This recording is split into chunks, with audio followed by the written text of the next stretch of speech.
So how did you start your career in acting?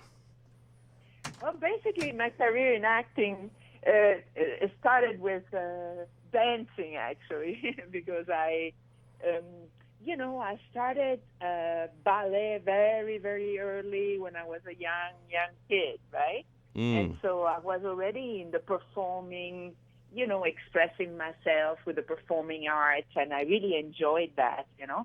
And so, and the more I was working on stage, for the ballet, that I was doing, and I was doing plays at school as well.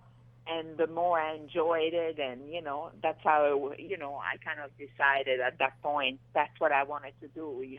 That inspired people and inspired me and inspired other people. So you were So just that's artistic the in way general. I got started.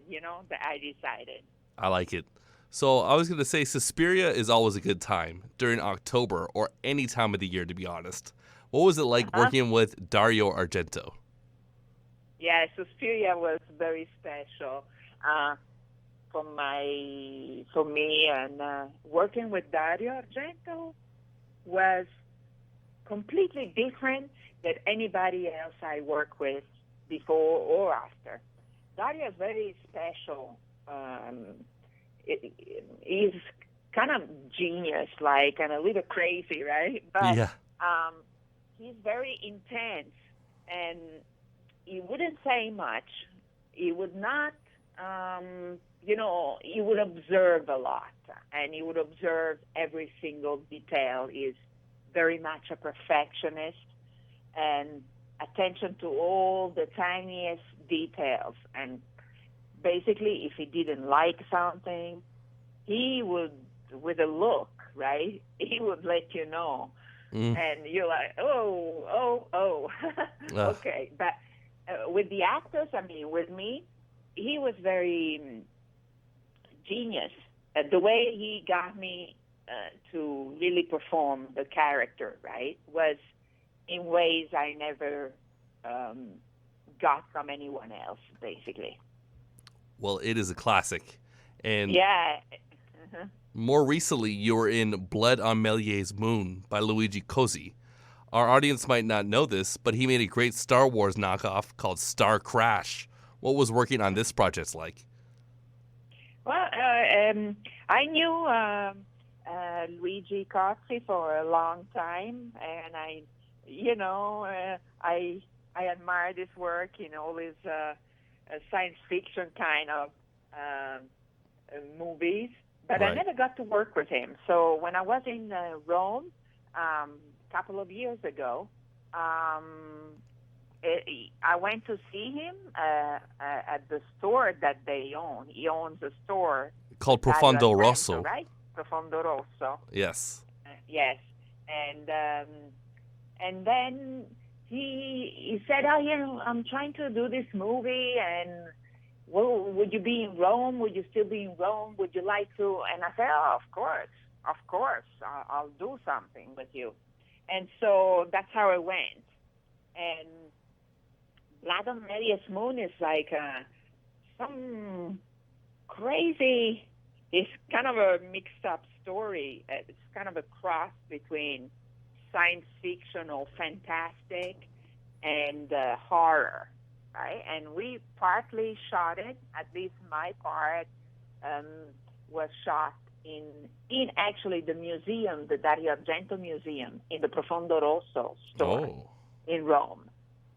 So it was kind of a cool experience to work with him. Also because he, as you probably know, right, he's been a collaborator of Dario Argento for many, many, many years. Yes. Yes, and actually Dario Argento plays himself in the movie. Oh my God. Yeah, right. And Lamberto Bava is in the movie as well, playing himself. And Antonio Tentori, another guy. We all in the movie, sort of playing ourselves. Me, I play not quite myself. I'm an actress in the movie, but it was kind of putting together all the The old team. legends from Yeah. that time. I love it. fault, you know. Oh, Yeah. I got to see it. I've been wanting to see it for a while. I don't know how available it is in North America. I know it has been touring some film festivals in U.S. Okay. It came out in I forgot now which one, but it's probably gonna be playing in other film festivals. It's doing a tour of film festivals, and it's getting great reviews in Europe. Nice. Mhm. Well, I can't wait to watch it. I Yeah. wanted to ask you about Sister of Ursula. Mhm. Do you have fond memories of this project? Kind of. It was like a beautiful location. Mm-hmm. The story when on the Amalfi Coast in Italy, very well known coast, beautiful by the seaside, and I shot that movie with. At the time, he was my husband, Marc Borel. Oh. So that was great. However, the story, what the movie that turned out wasn't the movie that I agreed to do. Oh, no. Right, exactly. It was all good until basically this was a psychological thriller. Yeah. It was actually a good script, which I prepared Mm-hmm. pretty much about, the character. And then it turned out that in the middle of the movie, they decided to add some sex. There's a lot of nudity in that movie, yeah. Right. And, which was kind of, it became kind of a sleazy thing. And I didn't know. They didn't have my agreement. Oh, and no. So I wasn't pleased about that. And, kind of the movie turned out to be something different. And it's a shame because originally it was kind of a psychological thriller, which could have been a good, decent movie. Personally, I don't think it turned out to be what it could have been. That's a bummer. Yeah, that is a bummer for sure. It was kind of a unfortunately I couldn't do anything about it. It was too late when I find out. Oh. Yeah. I guess that's how it is. I'm still starring in the movie, and the fans like it. Mm-hmm. And that's it. You make mistakes in your career, and or involuntarily so. But anyway, that's what it was. All right. So Cut and Run is a rough movie, but to me, it is like the limit or the extent of how violent a violent movie should be. I don't think it should be any more violent than that. So is Rodrigo Deodato a sick puppy or what? Maybe, yeah. Maybe, yeah. Maybe, yeah. He was. Well. What was he like? I agree. I could never watch the movie entirely, and I never watched Cannibal Holocaust. Oh, it's rough. For me, is way beyond the limit, and I personally don't. It's not really your thing. Yeah, don't approve. Oh, okay. But Ruggero Deodato was like a good friend. Yeah, he was a nice guy. At the time he reached out to me, to play this because I was coming back to Italy. Had been living in Paris for a while, and it was right after my Marc Borel, my husband at the time, passed, and basically I needed to rebuild, to work and. So from that point of view, since Ruggero Deodato worked with Marc Borel before and Al Cleaver in a different movie, right? And we knew each other, and he reached out to me to offer me this role in Cut and Run. So from that point of view, I thought that was a nice gesture on his part, but definitely I'm opposed to that kind of violence in movie. You know, it's just too much. It's really extreme, for sure. Extreme is extreme, and I believe, you know, we have so much in the world already that, you know, I don't want to go and see a movie like that. Okay. And it's like overwhelming.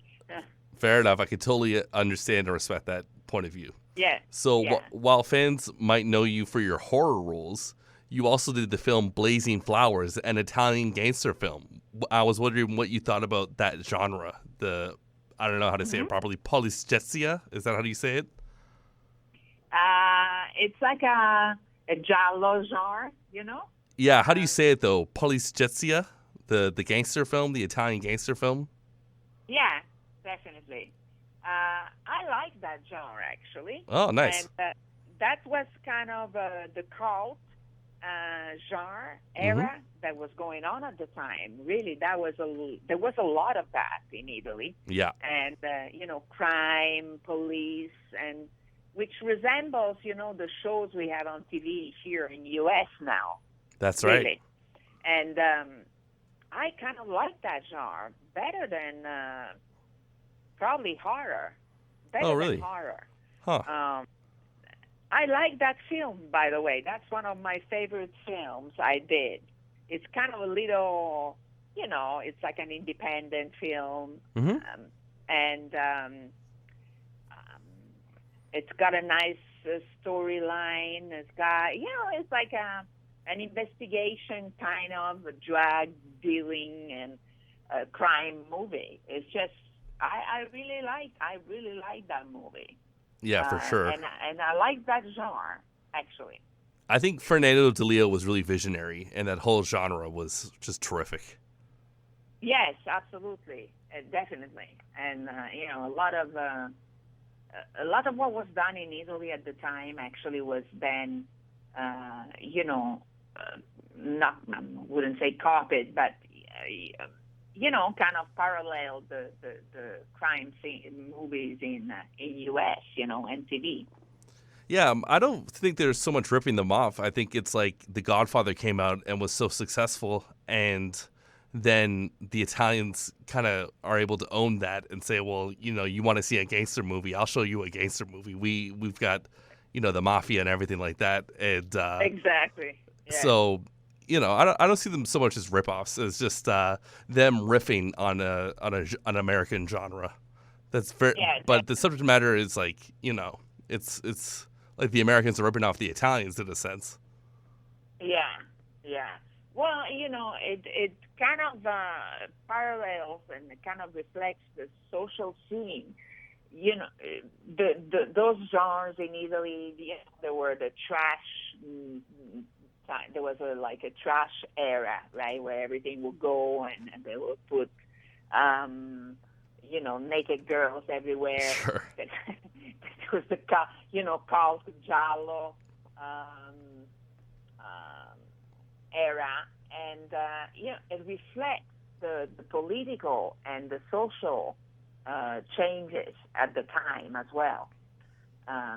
So I think, you know, that's how, you know, the movies, you know, reflect that basically. Yeah, the Italian genre film is just really terrific, I think. I wish they kept making those kinds of movies.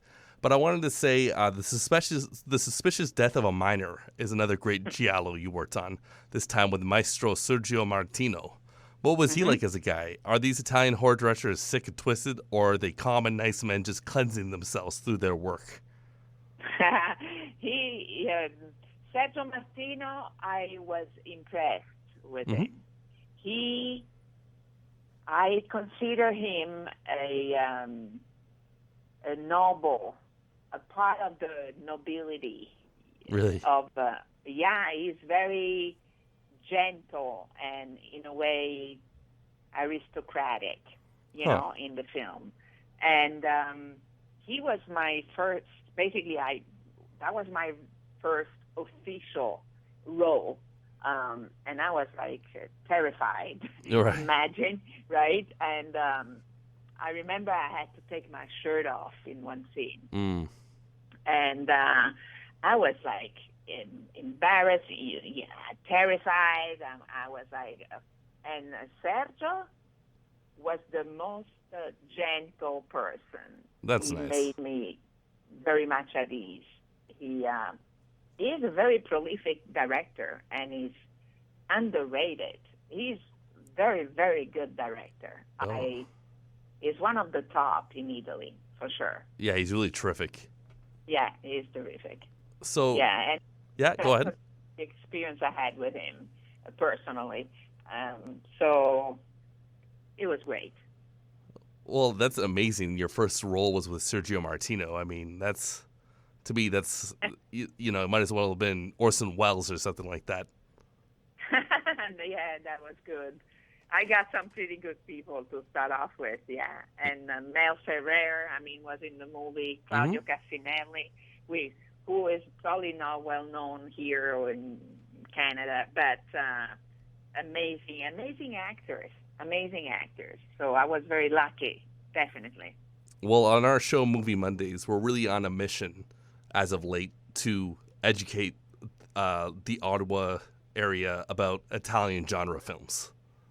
Oh, that's great. We've done cannibals, we've done zombies, we've done giallos, we've done spaghetti westerns. We're a new show, so there's still more subgenres to cover, but I love it. I get a real kick out of them. Yeah. There's a lot that hasn't been. Also, a lot of these movies that we're talking about did not come out here in U.S.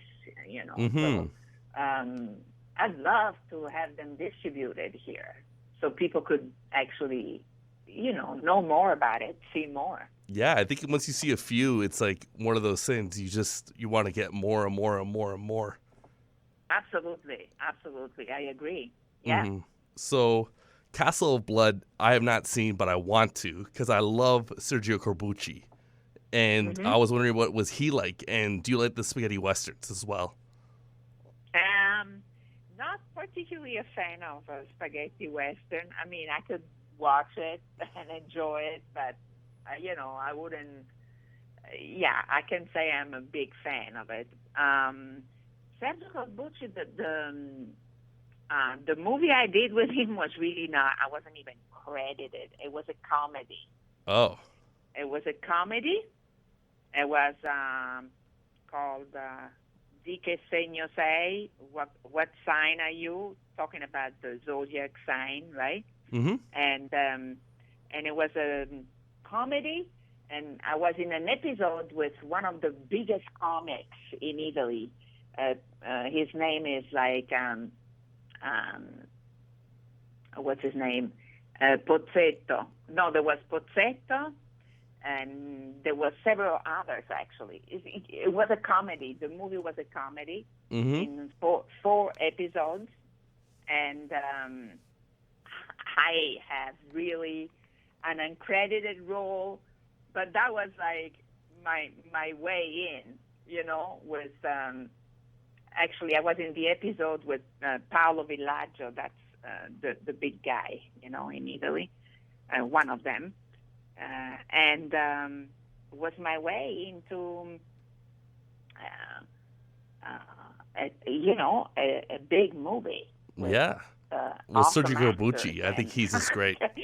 But I didn't have much of an interaction with Sergio Carbucci, though I know obviously his films and he's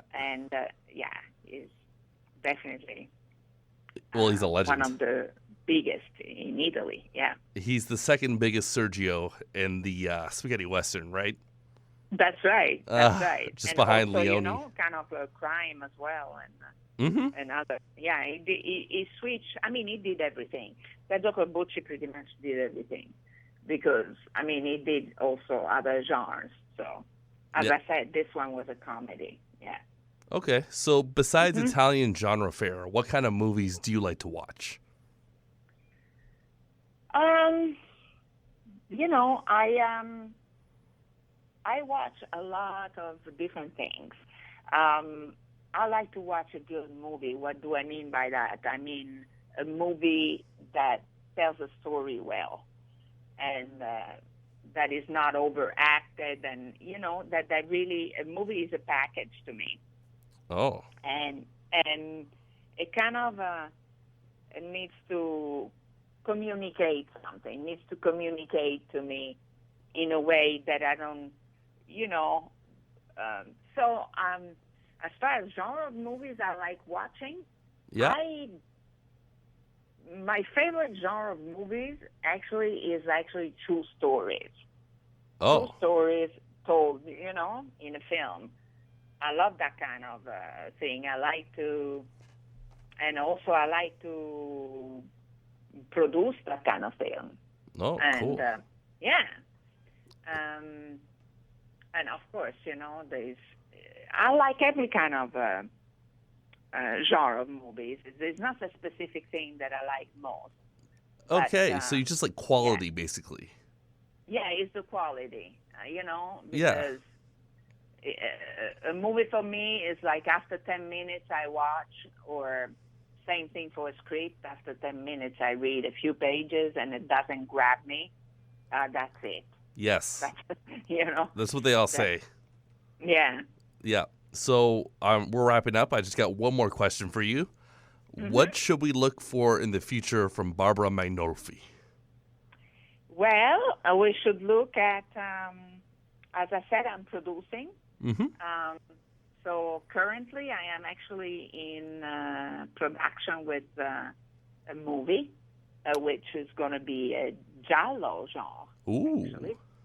And in which I will play a spiritual detective investigator. Oh my God. And yes, and I'm basically, it's an idea I had, and we're gonna actually be shooting this in 35 millimeters in No real way. film, not digital. Oof. So it's gonna have a great quality to it, though it might cost us more, but it's Totally going to worth have a it. really great quality to it. The image and the colors, and it's going to be a dark kind of crime thriller. All right. Yep. So that's one of the things. Also, I am in the process of writing my autobiography. Oh, great. Yeah, I'm looking forward to finish that, and also, next year there is it's the 40th anniversary of Suspiria, so 40 we're years trying already? to, organize like a reunion at conventions or so, and so I'm being, I like to be part of that, and I'm actively part of that actually right now in organizing that. That's great. And then I continue, of course, to look for more, to get more roles here, specifically on TV. I would like to, get into do some TV work more than I've done some already, but I continue to look for roles, and that's what's going on. Well, that's terrific. I know Suspiria is coming out with a new Blu-ray within a year or two. I'm not sure exactly when, and I'm looking forward to that. I'll definitely buy that. Oh, yeah, and I did a special interview for that, actually. Oh, really? Yeah, I'm going to be on the special feature, on the extras, of that DVD. That company's really good. They're putting out Phenomena, and they just put out like a year ago, I think, Tenebra, and I just got it, and it's just terrific. Yeah, actually, they're doing an amazing job with the soundtrack and everything. That's great. Yeah, I saw some of it, of what they've done, and it's amazing. Oh my God, I can't wait. Yeah. Well, thank you so much, Barbara. I'm going to let you go now. Well, thank you so much for having me. All right. All right. Well, take care. Okay. Bye. Bye.